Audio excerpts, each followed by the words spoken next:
emikoro yo kurundana sente ezo kushakara ekanisa ya Katerero Church of Uganda etandishire no kurambura ekanisa egi okurebera kwetengwa tutabe turingo tukushaba aorta hovinyo omuyaga gwahuwa yagwa nashasha nanya ntumukame ekingwase ekitagaruka kubaho nanya ndebera hore ibyo nabyo nzakora ki nzakubitamo.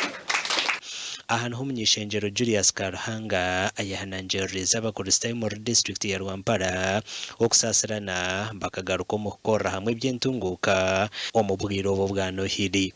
Nyina masiko ngato tutaza kuzo mu Christmas age tuongere kumanya ekiranga kutwegesa tuongere kwikwirira hihi omaramizo gitu tumanye ngu itwitwe omusinje gweno mbantaho guri muka ahabu kuba geterine nugo gati gufa okukwatanisa ntukora umurimo murungi kwetatana nibicwe kati biri kubasa kushikana wenu nisha abakuristaayo mwena nimba higa mwije tukwatanisize hamwe parliament rumba MPs bingi bitano na kungaga ngambire arumu abo kubugana kajazi nyonda garfesh nyonda byakasente kanje finish.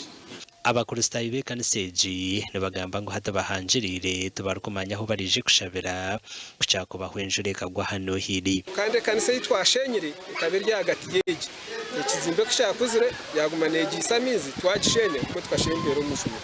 aha mukorogo ebintu birimo amatungo ebyo kuryana n'ibindi nibyo bihirweyo okombeka ekanisa egi kandi miliyoni ziri kurenga 20 nizo zirundinwe. aha bwa TV West ndi Elias Rutugusa.